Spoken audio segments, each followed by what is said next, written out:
Bien-aimés frères et sœurs, le thème que nous allons partager ce matin, c'est le pouvoir de la résolution.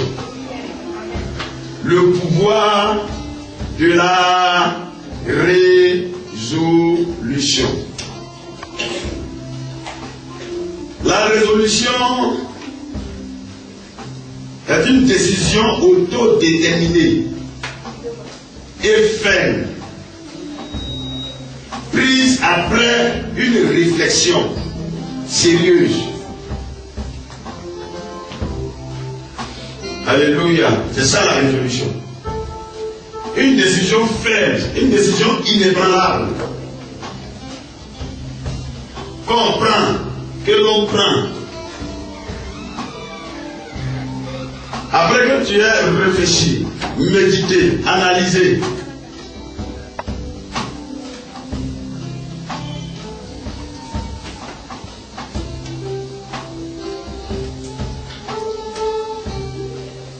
dans le dictionnaire, il y a plusieurs définitions comme dans le mot résolution.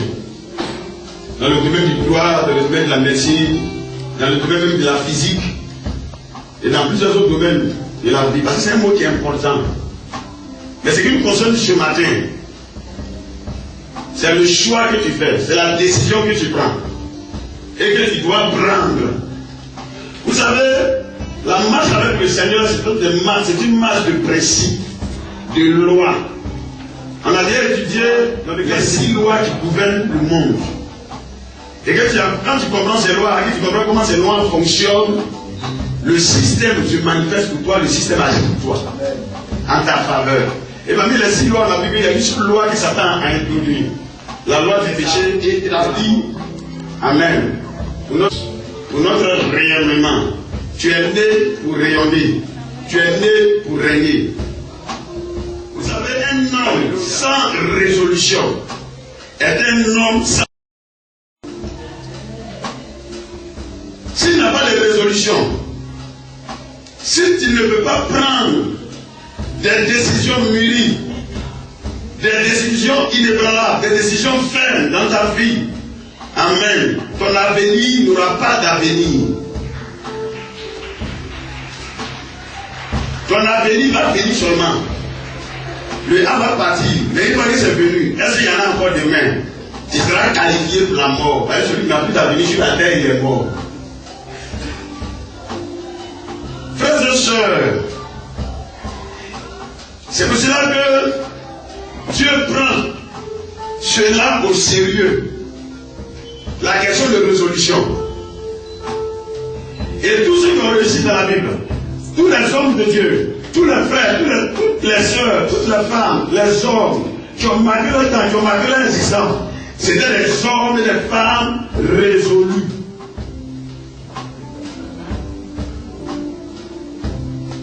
L'homme Jacques même l'a dit aussi. Amen. Quelqu'un qui demande quelque chose à Dieu. Et puis il n'est pas ferme là-dedans. C'est un homme quoi? Irrésolu. Il oublie même son visage quand il regarde dans un miroir. C'est-à-dire qu'il devient dingue, débile. C'est ça on dit dans notre jargon des fous, tout simplement. Tu n'es pas né pour être insensé. Tu n'es pas né pour vivre sur la terre comme un insensé.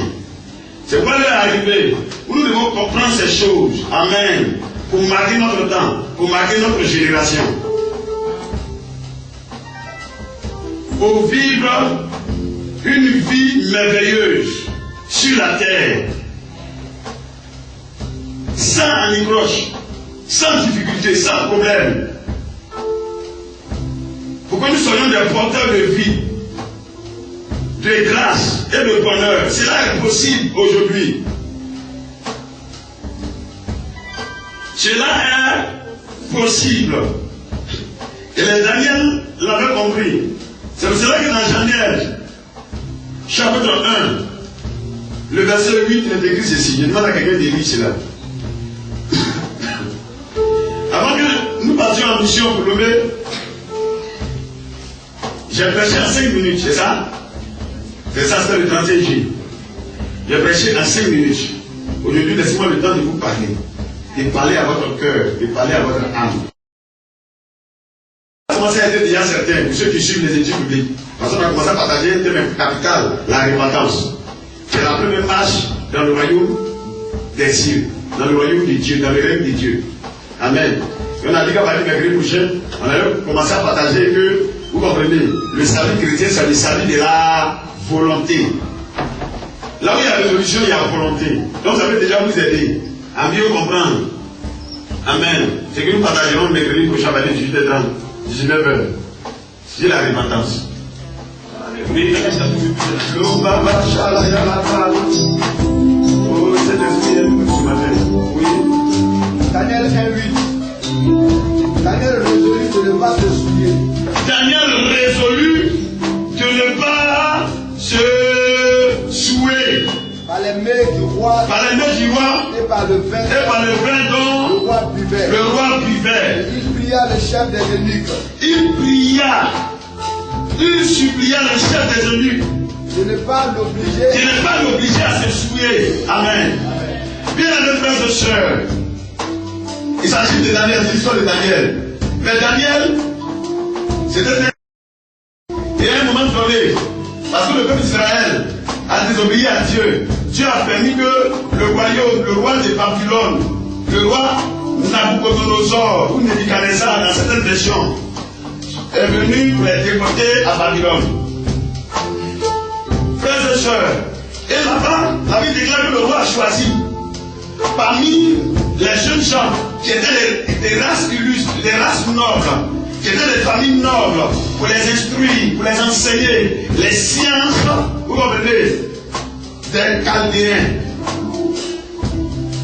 Frères et sœurs, mais Daniel, qui savait que la nourriture qu'on préparait dans la cour du roi, c'est vrai, c'était des mets succulents, mais ces mets-là ne pouvaient pas l'aider à être spirituel, ne pouvaient pas l'aider à avoir une vie de consécration, une vie de communion, une vie de communication avec son véritable Dieu. Alléluia. A résolu, Dieu a résolu de ne pas se souiller. Parce que la parole de Dieu ne l'autorisait pas à manger n'importe quoi, à manger tout ce qui se mange dans la cour du roi. Il a résolu. Et il a même demandé, supplié le chef des eunuques, celui qui avait autorité sur lui, celui qui avait pouvoir sur lui, celui qui avait autorité sur lui. Il a supplié le gars de ne même pas l'obliger à se souiller. Et la Bible déclare, et la Bible dit que même le chef des eunuques a dit c'est dangereux. Si toi et tes compagnons vous ne mangez pas ça, votre visage sera comment? Renfrogné. Vous ne serez pas épanoui, vous ne serez pas à l'aise. Dis Dieu est sage. Dis Dieu connaît le secret. Dis Dieu connaît le secret. Dis Dieu connaît le secret. Dieu sait ce qui marche. C'est lui qui nous a créés. C'est lui qui nous a créés. Il est mieux placé pour connaître notre mot d'emploi. Écoutez-moi bien, beaucoup souffrent à cause de ça. Dieu ne peut pas dire, ne fais pas, ne touche pas, n'amène pas. Pour te détruire, pour te nuire, impossible.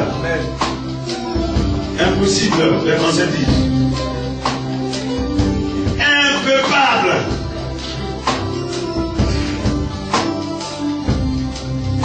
Tu as fait quoi pour que Dieu t'aime? Tu as amené quoi pour que Dieu t'aime? Donc sur lui-même, il a pris la résolution de t'aimer. C'est pas maintenant il va te dire. Jusqu'à maintenant il a risqué son trône en venant sur la terre. Si Jésus avait échoué, Dieu avait échoué. Et Satan prenait la position de Dieu.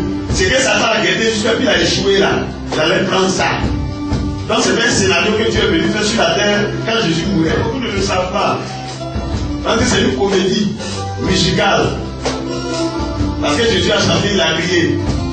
Vous savez, quand vous regardez le film de Dieu, souvent on chante, on crie, tout ça, on appelle ça une comédie musicale. Si Dieu n'est pas un comédien.